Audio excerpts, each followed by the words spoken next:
guys? Once again, it's Kennard Vernon Stewart here for the podcast. We talk about Auburn football pretty much every single day. Everything related to Auburn football, whether it be Gus Malzahn, which is what we're going to talk about today.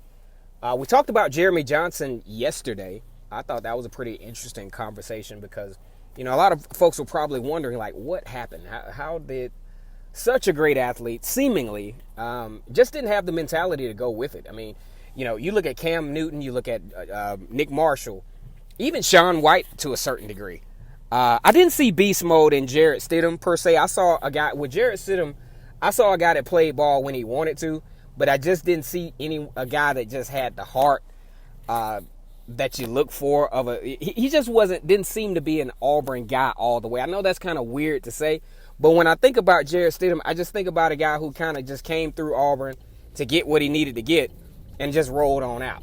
You know what I'm saying? I don't see him coming back to visit too tough. He just didn't seem to be all the way bought in to Auburn like that. But anyway, that's besides the point. Go ahead and like the video, comment, and subscribe to Vernon Speaks Sports Auburn. I am your host, Kennard Vernon Stewart. And as always, it's great to be an Auburn Tiger, War Eagle. All right, so I feel like I'm beating a dead horse here. Gus Malzahn, again, blah, blah, blah. We're talking about Gus Malzahn again. I've been accused of being a sunshine pumper, whatever the hell that may be, on behalf of Gus Malzahn, when in a lot of cases, I was actually talking about Gus Malzahn in a very objective kind of way, which is what I try to do.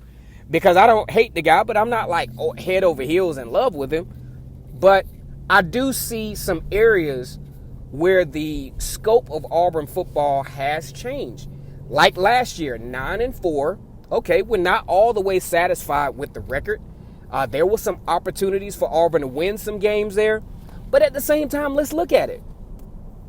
You take Gus Malzahn's 2016 football team that made a nice little run outside of Shaun White's injury, had a chance to, possibly I don't think they beat Alabama even with the healthy Shaun White, but possibility make a late run. People talking about Auburn being the first two-loss team possibly in the college football era, which had only been in place for a couple of years. I don't think that particular football team with the quote-unquote personnel, I don't think that same football team that went, I think, 8-5 that year, I don't think they go 9-4 with the type of schedule that Auburn had this year. That just goes to show, I think the level of talent at Auburn is beginning to improve and culminated with a really, really tactical recruiting class from this year. They took some time and they did some homework on this one. And I think one of the more effective recruiting classes, maybe in the Gus Malzahn era, probably right now, Auburn's roster might be the most talented than I've seen collectively. Okay? So, I talked about Jeremy Johnson yesterday and why he wasn't all that successful at Auburn, right? I gave you the real deal as to why he wasn't successful. One, he could not read defenses. He throws the ball right at the other team, so to speak, for lack of a better way of putting it. Especially he couldn't read a nickelback to save his life, period. Nickelbacks can always pick Jeremy Johnson off because he never saw him. Okay? Now, in that same sentence that reverses this thing back to Gus Malzahn, Gus Malzahn gets the blame for Jeremy Johnson's lack of success. And I just don't think that's accurate. I don't think it's accurate. I think you have a kid in Jeremy Johnson that the stage was too big. He didn't have it mentally. He didn't have it. He may not have even been as talented as we thought he was. He just didn't have it. Sometimes we have to accept the fact that kids just don't have it. Now, Gus Malzahn could be to blame for a lot of stuff, and recruiting is a big part of it. However, if you talk about blaming Gus Malzahn for recruiting, then some Auburn fan out of left field, maybe out of the northern part of Alabama, which I love all the Auburn fans, just using that as a, cliche, so to speak, term, so to speak. But they will say, well, the facilities. You blame the facilities at that point. Gus Malzahn is off the hook. but then you blame the facilities or you blame different other entities of the recruiting process as to why Auburn can't recruit well. No, Auburn hadn't recruited well because they didn't recruit smart. They didn't recruit smart. They went after a really high level top pick, and they probably got him in a lot of cases, and that inflated the recruiting class. If you look at you have plenty of Auburn fans, you have plenty of people associated with Auburn that will say, "Oh man, this is no excuse. Auburn has had some great recruiting classes." Look, if you're not recruiting in the top 7 or better every year, you're going to have some hit or miss seasons. It's just that simple.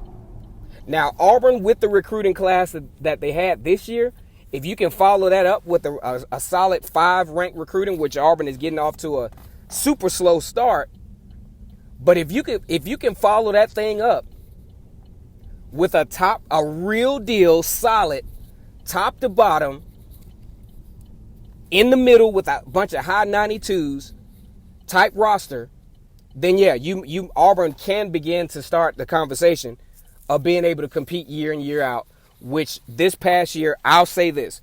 You take Florida off the schedule and replace them with Kentucky, that's 10 wins right there. Auburn goes 10-2. Toss-up game with Florida and, say, LSU, maybe steal one out of, you talk about an 11-1 season. That's the difference. But at the same time, talent is the difference. I told you guys this the other day. You take Javaris Davis, give him the same speed and give him about a couple of inches in height. That could be a ball game won there. Bo Nix with a little bit more experience and a little bit more touch on the ball, throwing that ball out of the backfield to Harold Joyner against Georgia. Harold Joyner easily down in the, if he doesn't score, he's easily inside the 5-yard line. He put some touch on the ball on the play side shoulder to Harold Joyner. We could be talking about we could talk about an overtime Georgia and Auburn game. Okay, little things. It's a game of inches. And Gus Malzahn actually called the right play. Beautifully designed play. Had Georgia totally off guard. Put Bo Nix in a perfect position to make a play and be a hero. But then we talk about putting the players in the right position. I don't think you could put Bo Nix in any better position on that play. But the execution wasn't there. You can't always blame development when it comes to, you can't get on the field with them. Same way with Jeremy Johnson. They found out, okay, LSU game, this thing is too much for him. He's throwing the ball over his head. He's missing. He's just having a bad time out there. Throwing inexplicable interceptions. Let's get the guy out of here. He had 3 interceptions against Louisville. So let's get this guy out of here. Let's give Sean White a chance. Sean White comes in and does a decent job. Gus Malzahn didn't get credit for that. So I'm trying to understand this whole Gus Malzahn thing, and I've been trying to analyze it. I look at the Auburn fan base, and I love these guys to death, guys and gals to death. But sometimes I think you take away a couple of games that Gus Malzahn squandered. Really a lot of bad game planning, I think, on Gus Malzahn's part. However, I do think there are some favoritism-ish type conversations when it comes to Gus Malzahn as to where he's really screwing this thing up. And the inability to develop quarterbacks, I think that's a poor argument when it comes to Gus Malzahn. I think the better argument is some lazy recruiting, especially when it comes to offensive linemen. I think running backs took a real big hit, especially with Asa Martin transferring. Auburn's offense could have looked totally different with an Asa Martin back, but screwed that up. He transferred, so now you got to bank on Boobie Whitlow, who, in my opinion, made it work, but he was not the prototypical Power 5 running back, especially not one that you're going to win a championship with in the SEC. Okay? If we're going to place the blame anywhere, let's talk about roster management. I just don't think Gus Malzahn and his staff have historically done a great job of roster management up until now. Last year is the beginning phases of this.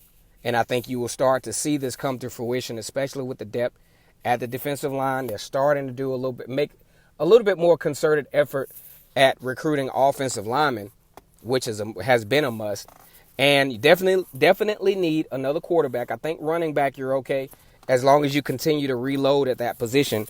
Cornerbacks is another area where Auburn really had dropped the ball prior. You get one good one, and all the rest of them pretty much are mediocre. But I think you have a chance with this past recruiting class to really start to push the envelope there. So, really, if you're going to blame Gus Malzahn for any of Auburn's calamities or whatever you want to call them, I think you should point your finger in the right direction. And I don't think developing quarterbacks is the problem. I think it is a symptom of, I think the quarterback play is a symptom of what we talked about, the recruiting piece, and not having a real deal offensive coordinator. You might have fixed that with Chad Morris there. But I think we show faith when it's convenient, or when we can't find another answer, we utilize Gus. Malzahn is not the only coach on this football team. Recruiting is the big deal. Do you think Nick Saban calls any plays? No. He recruits the best people. You know, a lot of those 5 stars don't even play up there. But he surrounds himself with good coaches, surrounds himself with very, very good football players, and that's why he's able to win. Even this past year. This past year against Auburn, this was Auburn's best chance at beating Alabama in years. Even not even counting the 2017 year. This was Auburn's best opportunity to manhandle Alabama, and still didn't do it. You put Tua Tagovailoa in that football game, I think we're having a way different conversation. Once again, it's Kennard Vernon Stewart here for the podcast. We're talking Auburn football. Go ahead and like this video, comment, and subscribe. As always, it's great to be an Auburn Tiger, War Eagle.